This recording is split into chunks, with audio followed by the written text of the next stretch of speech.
भारतीय विदेश मंत्रालय के प्रवक्ता रणधीर जायसवाल ने एप्स्टीन फाइल्स के एक ईमेल मैसेज में प्रधानमंत्री नरेंद्र मोदी और जेफरी एप्स्टीन की मुलाकात के दावों को खारिज किया है। कांग्रेस ने शनिवार को दावा किया था कि अमेरिकी यौन अपराधी और मानव तस्कर जेफरी एप्स्टीन से जुड़ी फाइल्स में प्रधानमंत्री नरेंद्र मोदी का भी नाम है।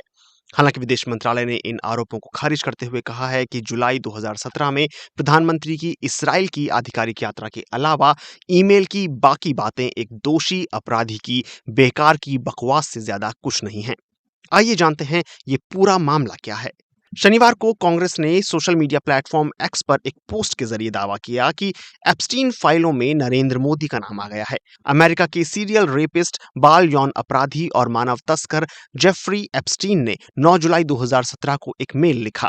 भारतीय प्रधानमंत्री मोदी ने सलाह ली और अमेरिकी राष्ट्रपति के फायदे के लिए इसराइल में डांस किया और गाया। वो कुछ हफ्ते पहले मिले थे, ये काम कर गया। कांग्रेस ने लिखा, याद रहे पीएम मोदी 4 से 6 जुलाई 2017 के बीच इसराइल दौरे पर थे। इसके 3 दिन बाद एप्स्टीन ने यह मेल लिखा है। इसराइल दौरे से ठीक पहले 25-26 जून 2017 को मोदी अमेरिका के राष्ट्रपति डोनाल्ड ट्रंप से मिले थे।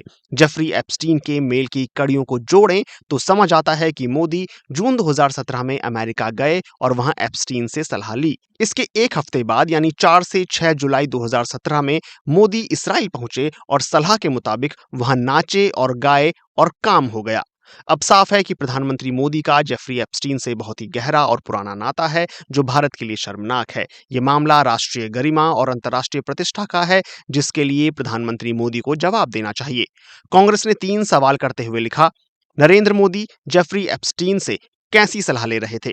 मोदी अमेरिकी राष्ट्रपति ट्रंप के किस फायदे के लिए इसराइल में नाच और गा रहे थे? एप्स्टीन ने लिखा है, इट वर्कड, तो इसका क्या मतलब है? हालांकि शनिवार को ही विदेश मंत्रालय ने इन आरोपों को खारिज करते हुए एक बयान जारी किया। We have seen reports from an email message from the so-called Epstein files that has a reference to the Prime Minister and his visit to Israel. Beyond the fact of the Prime Minister's official visit to Israel in July 2017, the rest of the allusions in the email are little more than trashy ruminations by a convicted criminal which deserve to be dismissed with the utmost contempt. America के justice department ने यौन अपराधी Jeffrey Epstein से जुड़ी नई फाइलें जारी की हैं। शुक्रवार को 30 लाख पेज, 1,80,000 तस्वीरें और 2,000 वीडियो सार्वजनिक रूप से पोस्ट किए गए। इन फाइलों में जेफरी एप्स्टीन के जेल में बिताए समय के बारे में जानकारी है। इसमें एक साइकोलॉजिकल रिपोर्ट भी शामिल है और जेल में रहते हुए उनकी मौत के बारे में भी जानकारी है। इसके साथ ही एप्स्टीन और हाई प्रोफाइल हस्तियों के बीच ईमेल भी इसमें शामिल हैं। कई ईमेल और डॉक्यूमेंट 1 दशक से भी ज्यादा पुराने हैं। जारी हुई नई फाइलों में अमेरिकी राष्ट्रपति का जिक्र सैकड़ों बार किया गया है। ट्रंप की एप्स्टीन से दोस्ती थी, लेकिन ट्रंप कहते हैं कि ये कई साल पहले खराब हो गई थी और उन्होंने एप्स्टीन के यौन अपराधों के बारे में किसी भी जानकारी से इनकार किया है। इन डॉक्यूमेंट्स में एप्स्टीन और टेक अरबपति एलन मस्क के बीच ईमेल बातचीत भी शामिल है। हालांकि मस्क पर इस मामले में किसी गलत काम का आरोप नहीं लगा है। उन्होंने पहले कहा था कि एप्स्टीन ने उन्हें अपने आइलैंड पर बुलाया था, लेकिन उन्होंने मना कर दिया था। अमेरिका के जस्टिस डिपार्टमेंट की तरफ से पूर्व ड्यूक ऑफ यॉर्क, पूर्व प्रिंस और ब्रिटेन के किंग चार्ल्स तृतीय के छोटे भाई एंड्रयू माउंटबेटन विंडसर की कुछ तस्वीरें जारी की गई हैं, जो कि एप्स्टीन फाइल्स का हिस्सा हैं। इन तस्वीरों में एंड्रयू माउंटबेटन विंडसर जमीन पर लेटी एक महिला के पास हाथों और घुटनों के बल बैठे हुए दिख रहे हैं।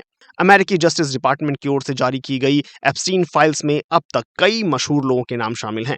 इनमें अमेरिका के पूर्व राष्ट्रपति बिल क्लिंटन, मशहूर गायक मिक जैगर और माइकल जैक्सन के नाम भी शामिल हैं।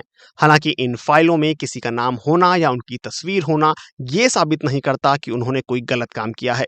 जिन लोगों के नाम इन दस्तावेजों में आए हैं या पहले भी एप्स्टीन से जुड़े मामलों में सामने आए थे, उनमें से कई ने किसी भी तरह की गलत गतिविधि से इनकार किया है।